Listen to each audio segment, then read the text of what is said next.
नमस्कार साथियों। कल अपने लास्ट टाइम पढ़ रहे थे अवतल दर्पण द्वारा प्रतिबिंब। कल ये मैंने आपको करवा दिया था, समझा दिया था। एक बार फिर से मैं आपको रिवाइज करवा देता हूँ। देखो, अवतल दर्पण द्वारा प्रतिबिंब, तो पहला बिंब कहाँ रखा? अनंत पर। प्रतिबिंब कहाँ बना? आपके फोकस पर बना, यही बताया था आपको। दूसरे में आपने कहाँ रखा था? दूसरी कंडीशन जो है इसके अंदर आपने रखा था कहाँ पे? सी से परे, और ये कहाँ बना था? सी और एफ के बीच में। फिर सी पे रखा, सी पर बना, टेबल बनाई थी अपने। फिर आपने सी और एफ के बीच में रखा तो सी के बाद में बना, और उसके बाद में आपने कहाँ रखा? एफ पर रखा। एफ पर रखा तो आपके कहाँ बना? एफ पर रखा तो आपके कहाँ बना? अनंत पर बने। कहाँ पे बना? अनंत पर। और जब आपने एफ और पी के बीच में रखा तब ये बना दर्पण के पीछे। कैसा बना? बड़ा। एक चीज आपने देखी होगी, जैसे जैसे दर्पण के पास में जा रहे हो प्रतिबिंब उससे दूर जा रहा है और उसका आकार क्या होता जा रहा है? बड़ा होता जा रहा है। किस कंडीशन पे बराबर होता है? सी पर बराबर होता है। और कैसा क्वेश्चन आएगा वो भी मैंने आपको बता दिया था। यहाँ हम बात कर रहे हैं उत्तल दर्पण द्वारा बने प्रतिबिंब जो है उसकी बात कर रहे हैं। तो यहाँ पे आपके ये दर्पण है, और ये आपका फोकस हो गया, और ये आपका सेंटर ऑफ कर्वेचर हो गया। तो आपके क्या है? प्रकाश की किरणें आपतित हो रही है। ये प्रकाश की किरण क्या हो रही है? आपतित हो रही है। आपतित होने के बाद में ये इस बिंदु पे आने के बाद में क्या होगी? परावर्तित होगी, इस तरह से एफ की सीध के अंदर। फिर दूसरी प्रकाश किरण आ रही है, और ये क्या हो रही है? ये यहाँ से परावर्तित हो रही है। ठीक है, इनको डैश डैश करके पीछे मिलाओगे। देखो यहाँ तो मिलने वाली नहीं है, डैश डैश करके पीछे मिलाओगे तो कहाँ मिल रही है? फोकस पे मिल रही है। कहाँ मिल रही है? ये फोकस पर। कहाँ मिल रही है? बोलो, फोकस पर। फोकस पे मिल रही है तो आपको याद रखना है इसका प्रतिबिंब जो बनेगा वो कहाँ पर बनेगा? फोकस पर बनेगा। कहाँ बनेगा जी? फोकस पर। याद रख सकते हो आप। देखो, इसके लिए वही चीजें, बिंब कहाँ रखा? अनंत पर। बिंब रखा अनंत पर। प्रतिबिंब कहाँ बनेगा? फोकस पर। कहाँ बनेगा? फोकस पर। आकार बिंदु आकार। आकार क्या होगा? बिंदु आकार। और प्रकृति अगर आपसे पूछ ले तो क्या बनेगी? आभासी और सीधा। बैक साइड है ना, आभासी व क्या बनेगा? सीधा बनेगा। आभासी और कैसा बनेगा? सीधा बनेगा। ये चीज आपने याद रखनी है। दूसरा जो है, बिंब कहीं भी दर्पण से ध्रुव के बीच में कहीं भी रख देंगे तो ये है, यानी कि ये है आपके पी व अनंत के बीच, सीधा सीधा आप कह सकते हो के बीच। अब आप कहोगे इसमें 6 कंडीशन क्यों नहीं बनी? क्योंकि इसमें देखो, ये बी एफ जो है आपका, और सी जो है वो कौन सी साइड में है? आपके कौन सी साइड में है? बाईं ओर नहीं है। बाईं ओर तो क्या रखा आपने? बिंब रखा। कहाँ है ये दाईं ओर है। दाईं ओर है तो इसका मतलब बिंब बाईं ओर रखते हैं तो ये कंडीशन आएगी नहीं, इसलिए ये दो ही कंडीशन बनती है। बिंब रखा आपने यहाँ, तो प्रतिबिंब ये देखो, एक आपतित किरण, ये परावर्तित होगी, फिर ये आपतित किरण और परावर्तित होगी। ये तो आपको पता ही है कैसे कैसे क्या हो रहा है, नियम लग रहे हैं। यहाँ पे जितने कोण से आई उतने कोण से वापस जा रही है, और ये आपके एफ की सीध में जाती है। तो इन दोनों को मिलाओगे तो ये कहाँ मिलेगी? ये आपका पोल हो गया यहाँ पे, और यहाँ आपका क्या है? एफ, और इन दोनों बीच में मिलेगी, और आकार क्या होगा इसका? छोटा होगा। तो बिंब कहाँ रखा आपने? बिंब रखा पी से परे। पी से परे कह दो, या दर्पण के सामने कहीं भी रख दो। दर्पण के सामने। ठीक है, अब दर्पण के सामने है। प्रतिबिंब कहाँ बना? एफ पर। एफ उस पर नहीं बना, सॉरी, एफ व पी के बीच। एफ व पी के बीच में बना। ठीक है, अगली बात क्या याद रखनी है? एफ व पी के बीच में बना। आकार क्या है भैया इसका? आकार जो है इसका क्या बनेगा? छोटा बनेगा। आकार क्या बनेगा? छोटा बनेगा। यहीं से एक चीज़ और क्लियर कर लेते हैं अपने। क्या क्लियर करनी है कि आपसे अगर पूछ ले, उपयोग पूछ ले, दर्पणों के क्या पूछ सकता है? उपयोग पूछ सकता है। उपयोग। दर्पणों के क्या पूछेगा जी? उपयोग पूछेगा। उपयोग या तो वो पूछेगा अवतल के, या वो आपसे पूछेगा किसके? उत्तल के। ऑप्शन तो आपके सामने होंगे, आपने खुद पहचान जाना है। मैं तरीका बता रहा हूँ, समझो जरा। अवतल क्या करता है? बड़े प्रतिबिंब बनाता है। क्या बनाता है? बड़े। आपको यही याद रखना है, क्या बनाता है? बड़े प्रतिबिंब। ठीक है, एक कंडीशन है जिसमें छोटा बनाता है, वो दो में, है ना। बाकी आपने बड़ा याद रखना है। इसमें क्या बनते हैं जी? छोटे बनते हैं। जब भी आपको छोटे चाहिए तब तो उत्तल, और जब बड़े चाहिए तब क्या? अवतल। जैसे मैंने एग्जाम्पल लिया, मैं कितने के एग्जाम्पल लिखा दूंगा आपको? मैं सिर्फ समझा सकता हूँ ना। हाँ देखो, मैंने कहा, आपको कहा दंत चिकित्सक किस दर्पण का प्रयोग करता है, दंत चिकित्सक। तो दंत चिकित्सक क्या करेगा, दांतों को छोटा देखना चाहता है या बड़ा, तो आपको सीधा सा पता है कि वो बड़ा देखना चाहेगा, बड़ा देखना चाहेगा, वहीं आपका उत्तर क्या हो जाएगा, अवतल। अब जैसे मैंने कहा पश्च दर्पण, यह गाड़ी का साइड मिरर जो होता है, बैक मिरर जो होता है, उसकी बात कर रहा हूँ। अब आपको उसमें बड़ा दिखाएगा तो वो कितना ट्रक कितना बड़ा होता है वो दिखेगा नहीं, उसमें तो पूरा दिखता है, पूरा दिखता है मतलब वो क्या बना रहा है, छोटे बना रहा है, छोटा प्रतिबिंब बना रहा है, तो कौन सा यूज हो रहा है, उत्तल यूज हो रहा है। जब भी छोटे की बात करें, छोटा चाहिए, आप खुद देख लो कंडीशन के हिसाब से, तब तो आपके कौन सा आएगा, उत्तल आएगा, और जब भी बड़ा चाहिए तब क्या आएगा, अवतल आएगा। एक एग्जाम्पल मैं लिखा देता हूँ अवतल का, जो आप सीधा नहीं बता पाओगे, वो है सौर कुकर। क्या है, सौर कुकर। सौर कुकर या सौर भट्टी जो होती है, उसके अंदर कौन सा दर्पण उपयोग होता है, अवतल, क्योंकि ये प्रकाश की किरणों को क्या करता है, इकट्ठा करता है।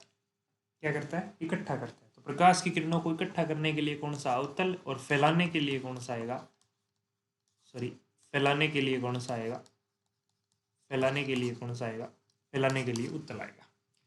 तो ये बात आपने याद रखनी है। ये तो हो गया अपने इसके बारे में, दर्पणों के बारे में। अब दर्पण के बारे में सबसे इंपॉर्टेंट बात है ना, पहली, दर्पण की वक्रता त्रिज्या r और फोकस दूरी में संबंध होता है r बराबर 2f। कहने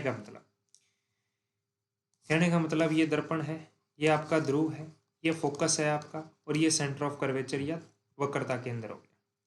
ये जो दूरी होती है इसको तो आप कहते हो फोकस दूरी, ये जो दूरी होती है इसको कहते हैं वक्रता त्रिज्या। क्या कहते हैं, वक्रता त्रिज्या। अब वक्रता त्रिज्या जो है वो फोकस की डबल होती है, सिंपल सी बात, r बराबर 2f होता है या नहीं होता, बिल्कुल होता है। अब यहाँ से क्वेश्चन क्या बनेगा कि 10 सेंटीमीटर फोकस दूरी है, फोकस दूरी, ठीक है, तो आपको क्या निकालना है, वक्रता त्रिज्या निकालनी है। प्रश्न पूछ सकता है ना, बिल्कुल पूछ सकता है। तो आप क्या करोगे, r बराबर 2f कर दो, r का मान निकालना है, f का दिया 2 गुणा 10 कर दो, 20 सेंटीमीटर आ जाएगा। मान लो वो कहता है 40 सेंटीमीटर वक्रता त्रिज्या है, f निकालो, तो आधा कर दो, कितना आएगा, 20। सूत्र में मान रख के कर लो, चाहे आपको सीधा नहीं होता तो यहाँ पे 20 रखोगे, बराबर 2f करोगे, f को इसके भाग में लेके आओगे, 20/2 आएगा, 20/2 का मतलब 10 होगा, ठीक है। अगर 40 है तो यहाँ 40 रखोगे, 40 का आधा करोगे, कितना आएगा, 20 आ जाएगा। इस तरह से आप कर सकते हो, कोई दिक्कत वाली बात ही नहीं है, ईजी है, बहुत ईजी है, दिक्कत ही नहीं है, ठीक। आगे देखो, एक है आपके दूसरा पॉइंट जो है इंपॉर्टेंट, वो है दर्पण सूत्र। कौन सा सूत्र, दर्पण सूत्र, मोस्ट इंपॉर्टेंट। अगर दर्पण से कोई क्वेश्चन बनाना है तो यहाँ से ज़्यादा चांस है होते हैं। सूत्र पूछ लेते हैं, सीधा सीधा सूत्र पूछते हैं कई बार। तो 1/f बराबर 1/v प्लस 1/u, दर्पण में प्लस है, लेंस में माइनस आता है, बस लेंस और दर्पण में इतना ही फर्क है। यहाँ मैंने प्लस लगाया है ना, यहाँ अगर माइनस आ जाए, नेगेटिव आ जाए, तब वो क्या बन जाएगा, लेंस सूत्र बन जाएगा। अगर यहाँ प्लस है तो कौन सा सूत्र है, वो आपके दर्पण सूत्र, सॉरी लेंस सूत्र लिखना है, दर्पण का लिख रहा हूँ मैं। तो बात समझ गए होंगे। इस तरह से आप इस फॉर्मूले को जरूर याद रखें, इस फॉर्मूले को क्या रखें, याद रखें। अगर ये सेंटीमीटर है तो ये दोनों भी सेंटीमीटर होने चाहिए, अगर ये मीटर में है तो ये सारे भी किस में होने चाहिए, मीटर में होने चाहिए।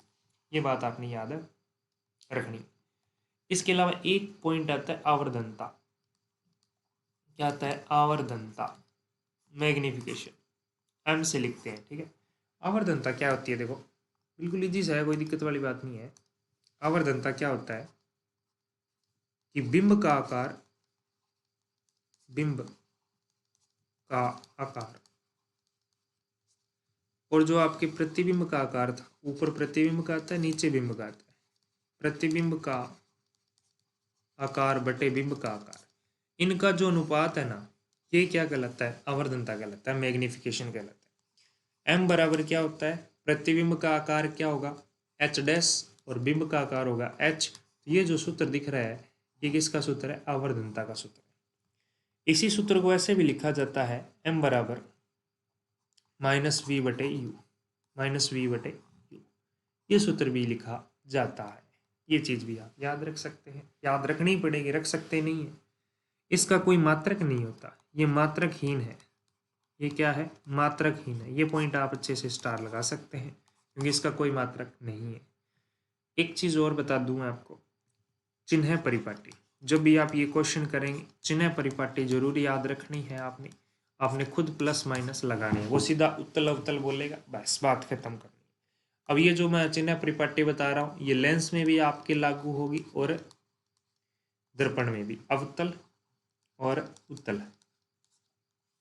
ठीक है, अवतल और उत्तल। क्या क्या देखना है? एक तो आपने देखना है यू, एक आपने देखना है वी, एक आपने देखना है आर, और एक आपने देखना है एफ। बस इतनी चीज़ें देखनी है आपने। अब यहाँ देखो, ये आपका दर्पण हो गया, चाहे ये ले लो चाहे आप ये ले लो, कोई सा भी ले सकते हो। यहाँ पे आपका ध्रुव होता है, मैं रेड से बना देता हूँ। यहाँ पे आपका ध्रुव होता है, इधर आपका जो कुछ भी है आपको ध्रुव विरायत रखना है, बाकी कुछ चीज़ें ध्यान रखनी नहीं है। ये कौन सी दिशा है? आपके लेफ्ट साइड है। और ये कौन सी साइड है? आपके राइट। ये कौन सी साइड है? अप। और ये कौन सी साइड है? डाउन। बस आपको ग्राफ वाला कंडीशन अगर याद है तो आप ये चिन्ह प्रॉपर्टी अच्छे से समझ जाओगे। इस तरह से ग्राफ ऐसे बनाते हैं, ऊपर वाई एक्स हो गया, नीचे माइनस वाई एक्स हो गया, इधर प्लस एक्स एक्स हो गया, इधर माइनस हो गया। तो कहने का मतलब, इधर जा रहे हो तो दूरियां किस में आती है? माइनस में। इधर जा रही हो तो किस में आती है? प्लस में। ऊपर जा रही हो तो क्या आता है? प्लस। और नीचे जा रही हो तो क्या आता है? माइनस। यानी लेंस से लेफ्ट साइड में अगर कोई दूरियां हैं तो वो क्या होगी? माइनस में। राइट साइड में कोई दूरियां तो वो किस में होगी? प्लस में। ऊपर की ओर है तो क्या होगा? प्लस। और नीचे की ओर जा रहे हैं तो क्या होगा? माइनस। ये मुख्य अक्ष है, मुख्य अक्ष के ऊपर की दूरियां प्लस और नीचे की दूरियां माइनस। दर्पण के ध्रुव के बाईं ओर लेफ्ट साइड तो माइनस, बाईं ओर माइनस, और दाईं ओर यानी राइट साइड क्या होगा? प्लस। ये चीज याद रखनी है। देखो, आप बिंब हमेशा कहाँ रखोगे? बाईं तरफ रखोगे। बिंब हमेशा कहाँ रखा जाता है? बाईं तरफ। इसका मतलब ये हुआ, ये तो हमेशा क्या हो गए? माइनस। ये अवतल में कहाँ बनते हैं? बाईं ओर बनते हैं, ये हो गया माइनस। इसमें कहाँ बनते हैं? दाईं ओर।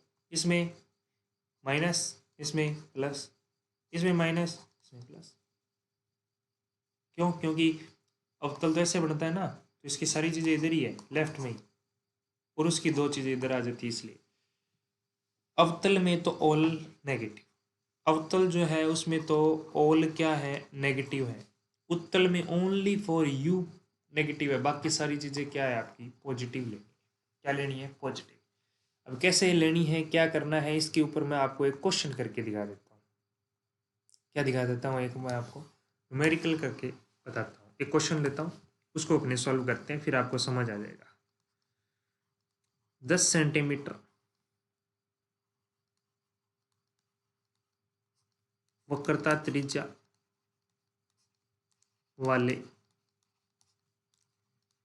किसी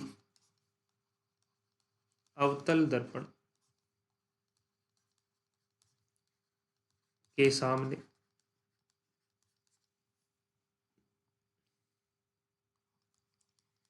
15 सेंटीमीटर पर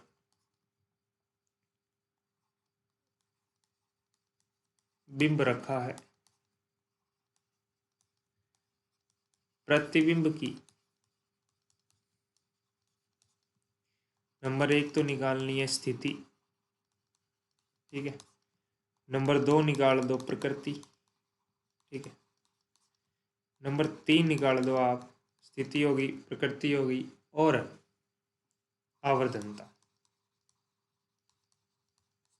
और एक आप निकाल सकते हो, अगर मैं बिंब का आकार देता तो प्रतिबिंब का आकार निकाल सकते थे, लेकिन वो मैंने दिया नहीं है, तो आप इतना ही चीज़ें कर लो। आप इतनी बहुत है, करने लायक है। देखो जी, सॉल्यूशन देखो इसका क्या है। पहले तो जो चीज़ें दी है वो लिख लो। वक्रता त्रिज्या दी है, यानी आर दी हुई है, कितनी दी हुई है? 10 सेंटीमीटर। फिर अवतल दर्पण के सामने है तो अवतल में ऑल माइनस होता है, तो सबके साथ में माइनस लगाना पड़ेगा। फिर दर्पण के सामने बिंब रखा है, बिंब, अब एक चीज और देख लो, आप क्लियर कर देता हूं। ये दर्पण है, ये बिंब रखा है मान लो, और ये प्रतिबिंब बन गया। तो ये बिंब से दर्पण तक की दूरी को u लिखते हैं, प्रतिबिंब से ये दूरी को v लिखते हैं, बाकी तो फोकस और वो तो पता ही है। तो u का मान कितना दिया हुआ है 15 सेंटीमीटर, और u हमेशा माइनस में ही होता है, चाहे प्लस को अवतल हो चाहे उत्तल हो, है ना। आपको v निकालना है, एक तो प्रतिबिंब की स्थिति, प्रकृति आपको वैसे पता लग जाएगी, मैं बता देता हूँ कैसे पता लगेगी। आवर्धनता निकालनी है, पहले जो आपके गणित का काम है वो कर लेते हैं। तो आपके पास में r दिया हुआ है, f नहीं दिया हुआ, क्योंकि दर्पण सूत्र तो क्या होता है आपके पास 1/f बराबर 1/v प्लस 1/u, ये होता है। तो देखो क्या करेंगे, बिल्कुल इजी है, कोई दिक्कत वाली बात नहीं है, कोई किंतु परंतु नहीं है। ठीक, देखो r दिया है, f निकालना है, कैसे निकालोगे, अभी बताया था r बराबर 2f होता है, यहाँ से निकाल सकते हैं, -10 बराबर 2f, तो f बराबर कितना आ जाएगा, माइनस का 5 आ जाएगा, ये f आ गया, f निकालना पड़ेगा। कई बार पेपर में सीधा f ही दिया होता है, फोकस दूरी दी होती है, तो आपको कुछ भी निकालने की जरूरत नहीं है, वो इतना काम कम हो जाएगा। अब मान रख दो इसमें, f का मान आ गया -5, v निकालना है, u आ गया -15, रख दिया मैंने। अब इसको सॉल्व करना है, और कुछ नहीं करना, सॉल्व हो जाएगा, आराम से हो जाएगा। ये प्लस और ये माइनस, प्लस माइनस माइनस, और इसको इधर लाओगे तो क्या हो जाएगी, प्लस का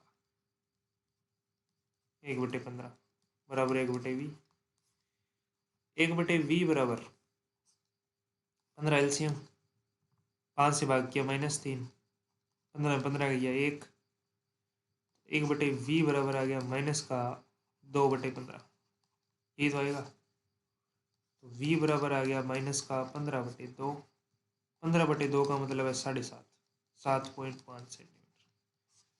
तो इसका मतलब है प्रतिबिंब कहाँ बनेगा, 7.5 सेंटीमीटर दूरी पे बनेगा। ये दर्पण है ना, दर्पण से 7.5 सेंटीमीटर की दूरी पर बनेगा। अब प्रकृति देखो, माइनस आ गया, v किस में आया है, v नेगेटिव आ सकता है, या क्या आ सकता है जी, पॉजिटिव। नेगेटिव है मतलब दर्पण के नीचे वाली साइड बना है तो उल्टा बना होगा, ठीक है, और उसी ओर बना है, उल्टा बना है तो उसी ओर बना है तो वास्तविक होगा, बाईं ओर बनता है तो वास्तविक होता है दर्पण के लिए, ठीक है। तो उल्टा और क्या बनेगा जी, वास्तविक। इस तरह से ये पूछ सकते हैं। अब आवर्धनता बच गई, तो m बराबर क्या होता है, -v/u होता है कि नहीं होता, m निकालना है, -v कितना आया, v माइनस का 7.5 आया, तो माइनस का 7.5 ही लिख देता हूँ, और बटे में कितना आ गया जी, u कितना था आपके पास में, u था 15, माइनस का माइनस माइनस कट गई, ये माइनस फिर बचेगा, पॉइंट हटाओ, नीचे आ गया 10, 15 5 75, 5/10 यानी 1/2, 1/2 का मतलब m बराबर 1/2 माइनस का, तो -0.5, तो आवर्धनता आ गई -0.5। समझ गए बात को, समझ गए होंगे बात को, कोई दिक्कत वाली बात नहीं है। माइनस में आया इसका मतलब ये क्या बनेगा, वास्तविक बनेगा, क्या बनेगा, वास्तविक। इस तरह से आपके जो है क्वेश्चन है पूछे जाते हैं। आप PYQs आप देख सकते हैं, बाकी अपने क्वेश्चन प्रैक्टिस करेंगे तब आपको ये चीज़ें क्लियर हो जाएगी। अभी मैं अपनी सिर्फ थ्योरी पढ़ रही है, क्या पढ़ रही है, थ्योरी, ठीक है। ये अपना दर्पण जो है वो ऑलमोस्ट कंप्लीट हो गया है, और इसमें दर्पण के बारे में कोई ज़्यादा डिटेल नहीं, दर्पण के बारे में कोई ज़्यादा डिटेल नहीं है। अगला जो टॉपिक आएगा अपने, वो आएगा प्रकाश का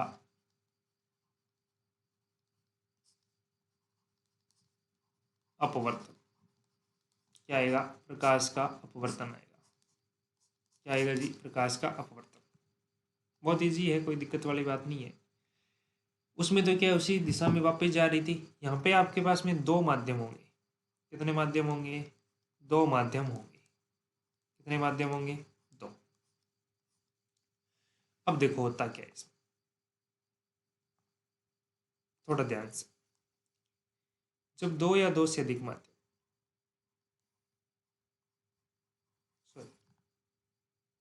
इसके अलावा आप डायरेक्ट सिंपल सी परिभाषा देखो, जब कोई प्रकाश किरण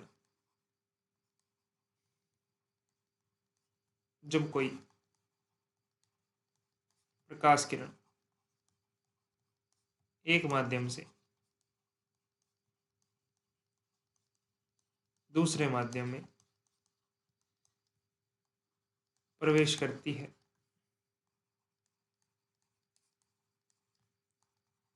तो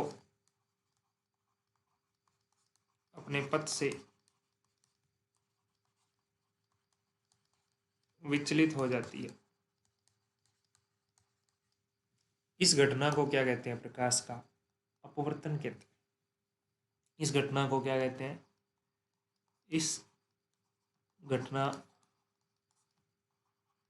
को अपवर्तन कहते हैं। हुआ कैसे? देखो, माध्यम यानी जैसे हवा है, पानी है, कांच है, ये अलग अलग माध्यम है, ठीक, जहाँ से काम हो रहा है ना। तो अब बात ये है कि आपके पास में कोई एक सतह थी, ठीक है, यहाँ पे कोई प्रकाश की किरण क्या हुई जी? आपतित हुई। क्या हुई? आपतित हुई। इस बिंदु पे मैंने क्या खींच दिया? एक अभिलंब खींच दिया, मान लो ये खींच दिया मैंने अभिलंब। अब ये प्रकाश किरण जो है ना, या तो अपने पथ से जाती तो ये कुछ इस तरह से जाती, जो मैंने डैश डैश करके बनाया या ब्लैक बनाया, लेकिन ऐसे ना जाके या तो वो इस तरह से जाती है या वो इस तरह से जाती है, यानी अपने पथ से क्या हो जाती है? वो विचलित हो जाती है, ठीक है। अभिलंब की ओर झुक जाती है, या अभिलंब से, ये तो अभिलंब की ओर झुकगी और ये अभिलंब से क्या होगी? दूर हटेगी। यानी प्रकाश किरण जो है वो दूसरे माध्यम में जाकर वो अभिलंब से या तो क्या हो जाती है? दूर, या वो उसके क्या आ जाती है? पास, लेकिन एक्चुअल पाथ में नहीं जाती। इस घटना को ही क्या कह रहे हैं? प्रकाश का अपवर्तन कहते हैं। इसी घटना को क्या कहते हैं? प्रकाश का अपवर्तन कहते हैं। अपवर्तन में क्या क्या चीजें याद रखनी है? आने वाली प्रकाश किरण वही की वही है, आपतित प्रकाश किरण। कौन सी है? आपतित प्रकाश किरण, ठीक है। अब ये जो मुड़ गई, इसको कहते हैं अपवर्तित प्रकाश किरण। कौन सी कहेंगे? अपवर्तित प्रकाश किरण। अपवर्तित प्रकाश किरण कौन सी है? ये अपवर्तित किरण। ये आपका वही अभिलंब है। क्या है? अभिलंब है। अभिलंब है, ठीक है। और क्या है? ये आपका अपवर्तक सतह, अपवर्तक सतह बोल दो, या अपवर्तक, दो पृष्ठों को भिन्न भिन्न या अलग अलग करने वाली सतह बोल दो, कुछ भी बोल सकते हो आप, अपवर्तक सतह बोल सकते हो। अब इसमें दो केस होते हैं। कितने केस? दो केस का मतलब दो अलग अलग कंडीशन बनती है। पहला केस देखो आप, केस फर्स्ट, जब आपकी प्रकाश किरण सघन से विरल माध्यम में जा रही हो। सघन से कहाँ जा रही हो? विरल माध्यम।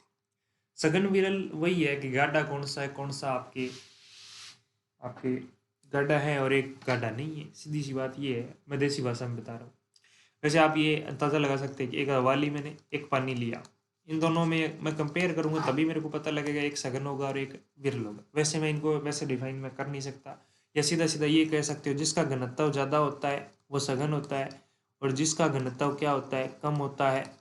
जिसका घनत्व कम है वो तो विरल होता है, और जिसका घनत्व ज़्यादा होता है वो सघन होता है। इसे आप डिफाइन कर सकते हो, ठीक है।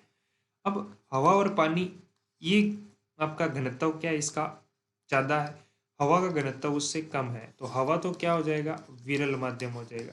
क्या हो जाएगा? विरल। और ये क्या हो जाएगा? सघन माध्यम हो जाएगा। तो पहले केस में प्रकाश की किरण सघन से कहाँ आ रही है? आपके विरल में आ रही है। अगर सघन से विरल में आ रही है तो वो एक्चुअल पाथ जो है उस पे नहीं जाके, आपको कहा कि अपवर्तन में क्या होगा? या तो दूर होगी या उसकी नज़दीक। अगर सघन से विरल में जा रही है तो वह अभिलंब से दूर हटेगी। अभिलंब से क्या हटेगी? दूर। क्या हटेगी? अभिलंब से दूर।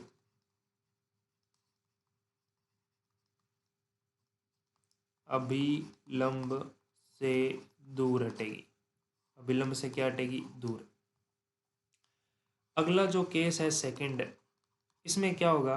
अगर आपके पास में कोई सतह है और ये अभिलंब है, ये कोई आपतित प्रकाश किरण है, ये अगर आपकी विरल से सघन में जा रही है, कैसे याद रखना, ये विरल से सघन में जा रही है, उस केस में इसमें क्या होगा, विरल से सघन में जा रही है तो ये एक्चुअल पाथ पे नहीं जाएगी, एक्चुअल पाथ पे नहीं जाएगी, ये अभिलंब की ओर झुक जाएगी, अभिलंब की ओर झुक जाएगी। ये तो अभिलंब की ओर झुक गई और ये अभिलंब से क्या हटेगी, दूर।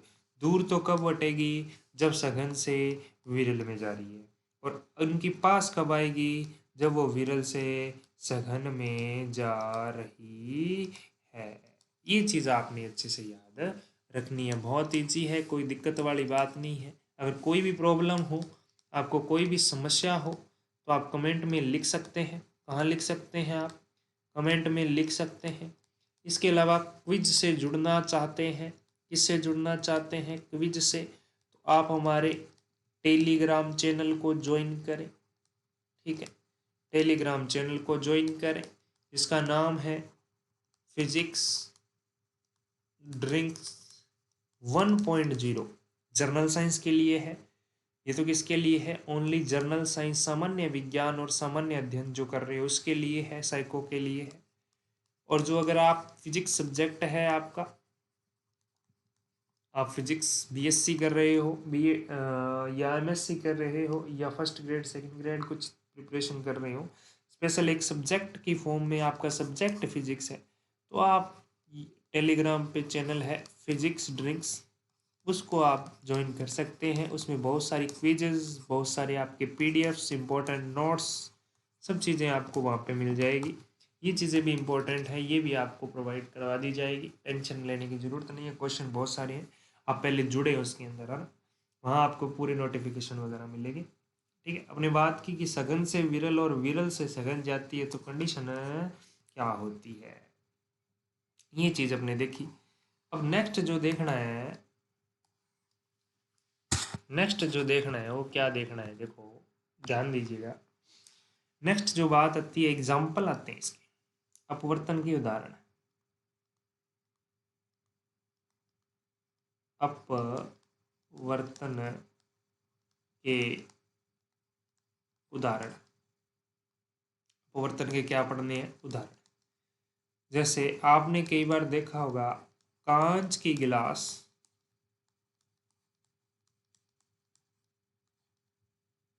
में पेंसिल, कांच की भरी गिलास, भरी लिखूंगा मैं, भरी किससे भरी हुई है, पानी से। गिलास में पेंसिल का कैसा दिखना, मुड़ा हुआ।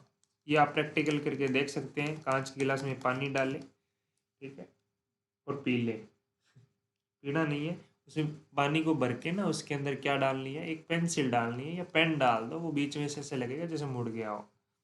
या एक एग्जांपल आप ये भी लिख सकते हो कि आपके बाल्टी जो है उसको पानी से भरना है, किससे भरना है, पानी से। तो देखोगे ना उसके अंदर, तो तला जो है, तला या जो नीचे वाली जो सतह है वो ऊपर उठी हुई दिखेगी, ऊपर उठी दिखने लगेगी, दिखने लगेगी। तो ये जो है, जो एग्जाम्पल है, ये किसके हैं, आपके अपवर्तन के उदाहरण है। ये उदाहरण पूछे जाते हैं विशेषकर, किसके उदाहरण है, किसके उदाहरण है, आपके अपवर्तन। अब अपवर्तन के दो नियम है, जैसे परावर्तन के नियम थे वैसे ही अपवर्तन के नियम है। अपवर्तन के नियम बहुत छोटे छोटे हैं, ज़्यादा बड़े नहीं है, इजी से है। दूसरा नियम ज़्यादा इंपॉर्टेंट है। फर्स्ट नियम तो वही सेम टू सेम है, उसके अंदर था जो परावर्तन के अंदर था, वैसा का वैसा ही है, कोई दिक्कत वाली बात है नहीं, ठीक है। तो बाकी अपने नेक्स्ट क्लास में करेंगे, ठीक है। धन्यवाद।